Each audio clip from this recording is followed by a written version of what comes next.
My psycho cousin has convinced herself that my husband is in love with her and that they are actually dating. She's even gone as far as to make Photoshop pictures of them together and even shown up at his workplace to give him lunch and then announced to his coworkers that they are dating. And I'm now at a point where I seriously just don't know what to do. Here's what's going on. So my husband and I got married a little over 2 months ago, and this has been going on ever since then. And for the sake of the story, I'll call my husband James, even though that's not his real name. Now, we had a pretty small wedding. I have a huge family, but I invited less than half of them for personal reasons. Now, one of my cousins, who I will call Mira, I was unsure about inviting, but she was going through a hard time and I thought inviting her would help her get out of her depressive funk. She is recently divorced after her husband of 2 years cheated on her and kicked her out of his home. At the wedding, everything was pretty normal and nothing crazy happened. A relevant detail here is that during the wedding reception itself, my husband and I did a little segment where we dedicated songs to each other, and they were played with an announcement stating that I had dedicated one to him and that he dedicated one to me. The song he dedicated to me was Adore You by Harry Styles. We are both Harry Styles fans, and that is my husband's favorite song. Now, because the lyric that says brown skin and lemon over ice, Mira seems to think that he has secretly dedicated it to her and not me. Her reasoning is that she has darker skin than I do, which is true, but it was not meant for her. But also, this is an insane thought process to have. Ever since then, she has been telling people that her and my husband are seeing each other behind my back, and she's bragging about dating him, which she is not doing. My husband had only met Mira once before the wedding and once at Thanksgiving 4 years ago, and they didn't even speak to each other apart from saying hi. She's also been posting poorly photoshopped pictures of herself and my husband, and actually took photos from the wedding and cropped me out of them and plastered them on social media, bragging about being with my husband. Now, we have both asked her to please stop, but here's the thing, she's blocked me and just completely ignored him, and now my family is split. The ones who weren't invited are saying I deserve this, and that this is my karma for not inviting them to my wedding, and my cousins all think that Mira is crazy, and my aunts and uncles who were invited say that I should just ignore her since I know she's lying. But this is driving me and my husband insane, and yesterday, on Friday, she showed up at my husband's job to bring him lunch and told everyone that she was his girlfriend, which led to confusion since most of his coworkers know me, and 3 of them were at the wedding itself. I literally don't even know what to do at this point, because this is so stupid and insane, and I'm just completely dumbfounded. What should I do?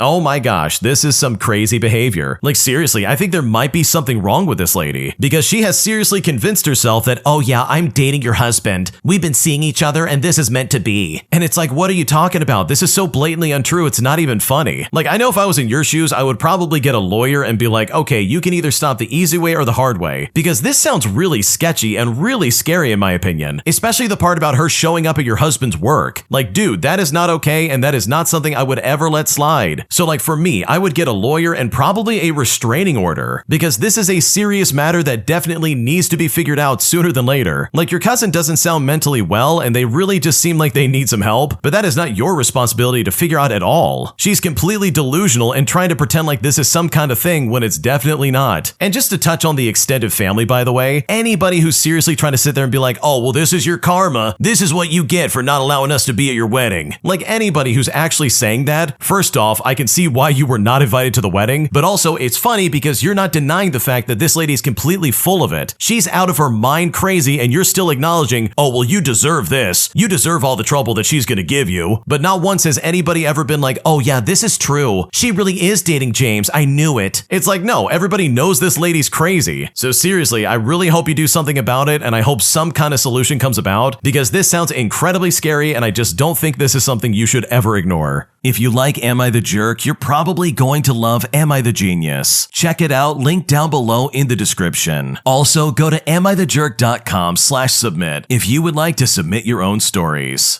An entitled Karen views my apartment that I'm moving out of and literally complains the entire time, as she says all these horrible things about my living space, despite the fact that what she's going to be moving into is quite literally a dream, marking this as one of the most annoying situations I was ever forced in my entire life. Here's what happened. Okay, to start things out, I recently moved out of a rented flat and into a townhouse. It belongs to a social public housing association, and it's mandatory for the current or former tenant to show the apartment on a specific date and time. time. The housing association department in this area consists of both apartment complexes and townhouses. And yes, this will be relevant later on. Needless to say, the townhouses are much more desired than the flats, but they are harder to get into. That being said, it definitely was a nice and cozy flat with a park view, which makes this woman's behavior even more outrageous and entitled. This woman was the only one who showed up for the viewing, which is not entirely unexpected, but unfortunately for me, that meant that she was free to demand my entire attention for the better part of an hour. I still had more than a month to go before moving at the time, so it was a fully furnished, clean, and cozy place, because I am not having no people around in a dirty flat, just to try and set some expectations. Well, right away she starts wrinkling her nose and saying stuff along the lines of, I mean, this is not exactly a nice place, am I right? As if she was expecting me to nod my head furiously in agreement, because it's like I'm the only one that lives here and she's aware of this. She kept complaining about having been cheated out of a townhouse because she used to live in one of those. And I don't know exactly how she was supposed to have been cheated because I wasn't really listening, since I really just don't care in the least. But she brought it up 4 times, like, lady, why are you telling me this? I'm just here to show you the place. I don't even care if you take it or not, because I've got no stakes in whatever happens with it after I move out. She complained multiple times that she absolutely had no choice but to accept this flat, because apparently they cheated her, and if she wouldn't take it, she would have to be on the streets. Yet she kept snapping pictures and doing these stupid 360-degree videos of every single room, like I had to constantly hide from her camera angle. But I'm thinking to myself, if you already know you're taking the flat, then why are you doing this? And even still, she would not let up about how this was so below her standards. Like, never have I ever had my house insulted to this degree. Oh my god, look how small the bathroom is. Oh, the view. Which, by the way, the view is the opposite side of the park, which is a big road. Oh my god, the room has an unconventional shape. How am I ever gonna furnish this? This is a nice big area in a big city. It's got an excellent location. There's easy access to shops, public transportation, and everything. Also, with just 10 minutes on a bus, and guess what? You're downtown. Plus, the flats are in great condition as well. You even get a large balcony to go with that park view. Like, how spoiled can you possibly be? The moment she sees my bathroom, her eyes lock onto some obviously rusted color. Well, you guessed it, rust stains near the joints of the white piping on the ceiling. She is clearly having a confidentially incorrect moment because she points at it sharply and goes, "That's mold." But I tell her, no, that's just rust. And she only sniffs quietly in disdain. I know it sounds like I'm making this crap up dramatically, but I swear to God, she actually did this. Surprisingly, she didn't try to argue or disagree because I guess she just wasn't that confident after all. Fortunately, the showing was scheduled for only 1 hour, so she had to leave. But it felt like much longer with all the moaning, complaining, and rudeness. Not to mention her saying, oh, I was cheated out of a townhouse, and her taking pictures just about every inch of my place. And I'm not gonna lie, I feel a bit weird about some random woman having an abundance of pictures and videos of my old flat on their phone, and while I didn't care in the least about what some stranger thought of my place, the lack of manners for me was just completely baffling.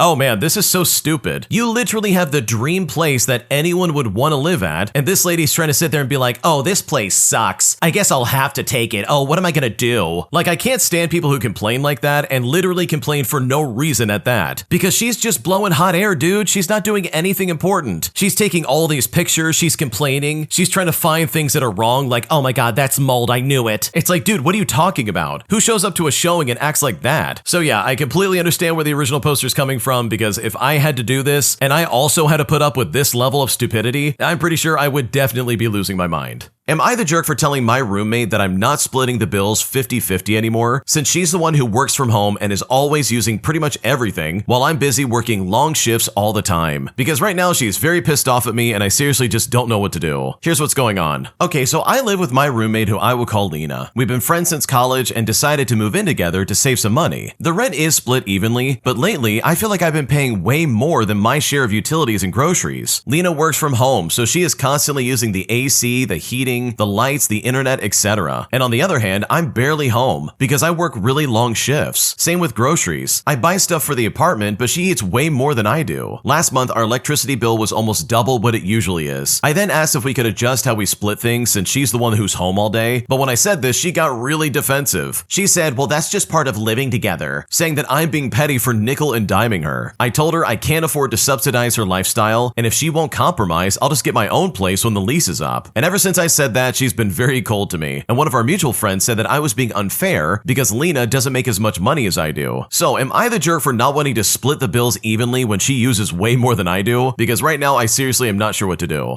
Okay, in my opinion, I don't think you're being unfair here because from the sounds of it, you're barely home. And also, a lot of people in the comment section of this post pretty much said the same thing that I did, and that is that the grocery situation can easily be fixed. Like, just buy your own stuff, buy stuff specifically for you, and literally split that up between the two of you, and then that will pretty much cover everything. But when it comes to everything else with like the utilities, in my opinion, this is probably not going to get better. Like, it really does sound like Lena doesn't want to do anything different, and she just wants you paying 50% of it, despite the fact that she's probably using like 70% of everything. But regardless, no, you are definitely not the jerk. You're asking for something reasonable since she is the one who's here all day and you're not. And the fact that she's acting like this, in my opinion, is super toxic. My coworkers are constantly conspiring against me as they are some of the greediest people I've ever met in my life, as they've consistently caused me to lose hours and days of work, all because they say they're doing a better job than me. And right now, I don't know what to do. Here's what's going on. Okay, so I can never really get into the hotel or restaurant cliques, but this place is one of the worst places I've ever worked at. I'm stuck here in a way and I haven't found anything else that pays more, which is right where all of this really begins. Now, I just work setting up the complimentary breakfast buffet for the guests. I've been there for like 2 years and honestly, I was getting gratuity and it was good money. And I mean, let's be honest, definitely overpaying for something like a buffet. Last year, someone quit and they hired this older lady, and wouldn't you guess it, they didn't want me to train her, and they tried to make my work life a nightmare by always arguing because she wanted things done her way. But here's the thing, she's really good at work politics and got the management on her side. And she mainly did this so that she could have more hours than me, and guess what? She succeeded. Well, later on, another coworker quit, and they hired another person, and we got a new management company entirely. But it went even more downhill. I only make half of what I used to make with more drama. The new coworker has also been similar to her, trying to act like a boss and backstabbing me. In fact, him and the other coworker tag teamed together and told management they do way more than I do. And of course, right to my face, that coworker acts nice. My hours decreased, but I just simply stopped caring because I'm in school. But he didn't stop complaining. For example, I told management that I will have to leave for class earlier twice a week. Management was okay with that, but my coworker complained. He basically said, "Oh, I don't think it's fair to get the same amount of gratuity if she leaves early." And mind you, he literally comes in late all of the time. So I lost another day of work. He's also been telling management that it has been slow and they should schedule solo shifts. Well, they didn't yet, and the new schedule was posted and he was pissed off. He then said, "I live too far and it's not fair to come all the way here for $40 of gratuity." And by the way, if you can't guess already, they are both just so greedy. Like, they will grab the tip jar and split more their way. Management doesn't seem to care. There is zero communication in our section because they just don't make any money. And I seriously feel like I'm stuck between a rock and a hard place because right now I don't know what to do.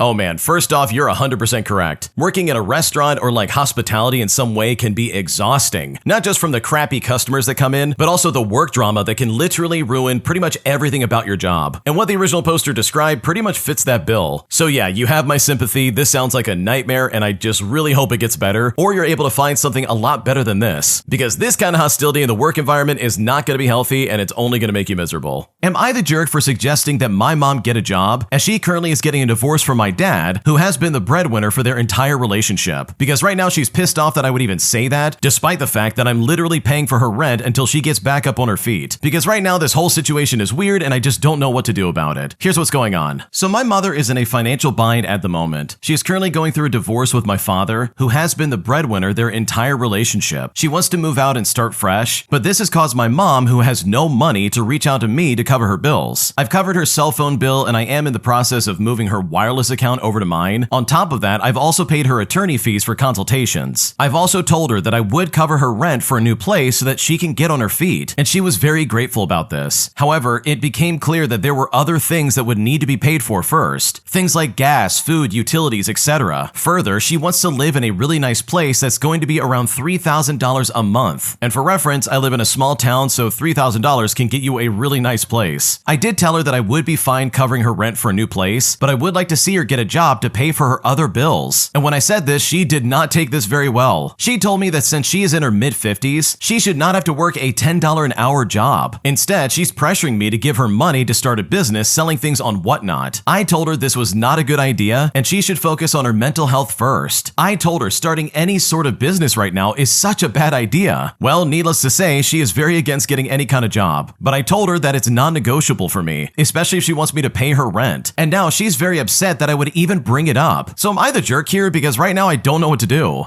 Okay, no, you're definitely not the jerk. You are quite literally financially supporting her at the moment. For her to sit there and be like, oh, I don't want a job. You should give me money so I can start a business. That's what I should do. Like, that's some delusional talk if I've ever heard it, because holy crap, this lady needs to be employed. She needs to provide for herself because this is just not going to work otherwise. And it really is alarming that she's trying to be like, oh my God, I can't believe you would bring up the fact that I need to get a job. But it's like, lady, I am literally paying for your life. This is not a permanent engagement, and it's not going to be something you can rely on for the rest of your life. Like, don't get me wrong, going through a divorce like that has gotta suck, but you still have a personal responsibility to stand up and get started on rebuilding your life, man. So no, you're not the jerk for suggesting this, because this is something that needs to happen, whether your mom likes it or not. A group of entitled Karens ruined our guided tour while we were in Belize, as they stole away an experience that my mom, who has cancer, was really looking forward to. And I'm honestly still so pissed off about this anytime I think about it. Here's what happened. To start things off, my family loves to travel. We try to go somewhere together at least once a year, and we bring along the grandparents, the parents, kids, pretty much everyone you can think of. Well, a couple of years ago, my mom and I started planning a trip to Belize, somewhere that she's wanted to go for a long time. Shortly thereafter, she got diagnosed with stage 4 cancer. Throughout treatment, planning this trip kept her going. I mean, this is an amazing experience that she'd get to have at the end. A once-in-a-lifetime trip. We went this past spring and did all the things my mom wanted to do. We snorkeled the Blue Hole, we saw Mayan ruins, we went cave tubing, but only at places that could accommodate my mom. On the last leg of our trip, we stayed at a remote lodge in the middle of a 500,000+ acre of wildlife preserve. It's famous for bird watching and big cat sightings, including jaguars, ocelots, and pumas. They offer guided night and early morning walks, since those are the best times to see the cats. And this is a bunch of small groups only for everybody's safety, and there's paperwork on top of that. Now, that worked out well for my mom because she has to go slowly and can't really keep up with big groups. Well, the first day we got there, we scheduled a night walk for our family, and we had enough people so that the group was pretty much full. During dinner, the activities coordinator came by and gave us the details for the walk. They told us what to wear, what to bring, where and when to meet, etc. Well, some tipsy woman at the table next to us overheard it and told him that they wanted to come along as well. He explained that they only had one guide for tonight, and the group was full, and plus there was paperwork to fill out. But to try and make up for it, he offered them a walk the following night. He also told them the cost of it because this stuff is not free. Well, these Karens pushed more, but he just kept saying no. Now, finally he left, and we honestly thought that was the end of it, but of course not, because things get way worse from here on out. We show up at the place and time only to discover the drunk Karen from the next table, wearing our equipment and chatting with our guide. They had shown up first, claimed they booked the tour, and had taken over. Now, we are normally pretty chill people, and we travel a lot. I mean, we've seen some crazy things, but my God, this one was over the top. They absolutely hijacked something special we had planned for my mom. Now, things had gotten a little bit heated since they had been told no. They hadn't done the paperwork or paid, but they simply wouldn't leave. And the poor guide had no idea what was going on. The activities coordinator was nowhere to be found, and the kitchen staff had to go find the property manager to sort everything out. Since they refused to leave, we got a different guide, but only had half the equipment that was needed. The women were loud because they were drunk, so our guide tried to avoid running into them on the trails. But no one saw any big cats that night. We did end up seeing a puma a couple of nights later, after these women had thankfully left. But even the cats couldn't abide them. But seriously though, who would honestly mess with an obvious cancer patient, especially one who's just trying to enjoy their dream vacation? Yeah, that is super messed up. Imagine stealing a cancer patient's once-in-a-lifetime moment. Like, that is so low, it's just so disgusting. And it's so bad because those Karens came in there thinking they could hijack this trip and be like, oh yeah, this is us. We're gonna take over from here, thank you. But it's like, dude, what are we on about? So yeah, I'm so sorry this happened. Those Karens were completely out of line, and the fact that they stole this from your mom and pretty much ruined it is, in my opinion, completely unacceptable. Today, I was unintentionally put in a double date situation, despite the fact that I am literally already in a relationship. And now my friend is pissed off at me after I decided to walk out of this double date because I am literally in a relationship and I'm not looking to date anybody else. But I'm now wondering if I'm overreacting because right now I feel like I just don't know what to do. Here's how it happened. Okay, so my friend invited me to hang out and have lunch together, and I honestly thought it was just gonna be us. But when I arrived, I saw 2 other people there, and after a while, my friend introduced me and I realized that this was actually a double date. During lunch, the person who was supposed to be my date asked me about my life. I told them honestly that I'm working and that I've been dating someone amazing for about 6 months. I also mentioned our dog and all this other stuff. My friend then suddenly cut me off and asked me to step outside. Once I was outside, they got upset and told me to read the room, and we ended up in a heated argument. I then went back inside and I told the other 2 that my friend never told me it was a double date and that I thought we were just having lunch. I explained that I'm not single and that I'm already in a relationship relationship. And then after that, I left the restaurant feeling very angry. Well, later, my friend messaged me saying that I overreacted and that they lost face because of me. But I felt furious at the way they behaved and I just blocked them. It's now been like 2 weeks and I keep asking myself if I was wrong to react the way that I did. So did I overreact? Because right now I don't know if I'm in the wrong.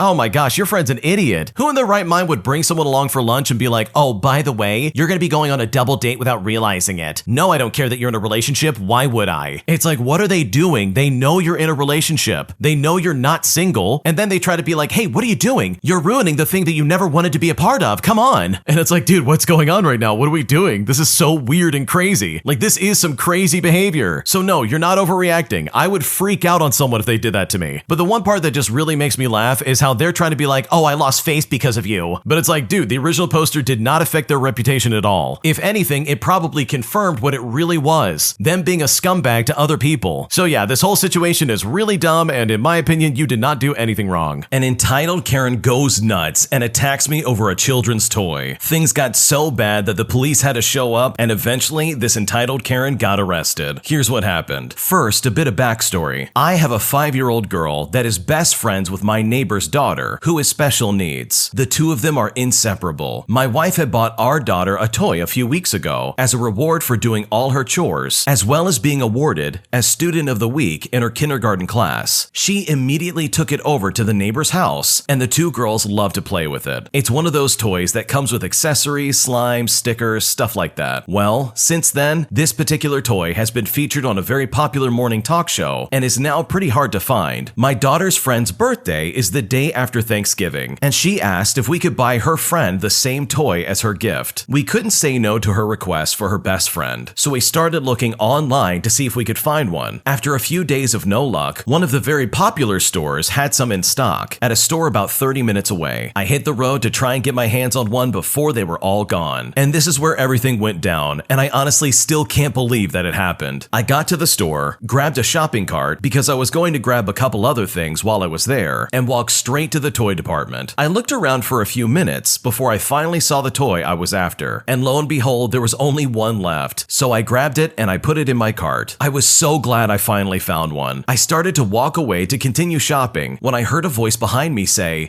excuse me, but that toy was mine. I put it down and was coming right back for it. Do you mind? I replied to them by apologizing. I then said, I've been looking for this toy as a gift for a very special little girl, and it was just sitting on the shelf, so I'm sorry, but no, I'm going to buy it. This entitled Karen instantly shot daggers at me with her eyes and said, excuse me, I was here first, and I need it more than you. I have a customer that ordered it, and I need it now, so please, hand it over. And that's when it struck me. She is nothing more than a reseller and had promised something that she didn't have. At that point, I told this lady, sorry, but that's not my problem. But maybe they have some more in the back. You should ask someone who works here. And after that, I went on my way to finish my shopping. As I was walking away, she said, you're a real jerk, you know that? But I sarcastically responded and said, maybe, but I got what I came here for. Have an awesome day. And I just walked away. I made my way to the laundry detergent aisle and quickly forgot about the woman. A few minutes later, as I grabbed some detergent and dryer sheets, I stopped to check what else was on my list. The same woman entered the aisle and quickly said,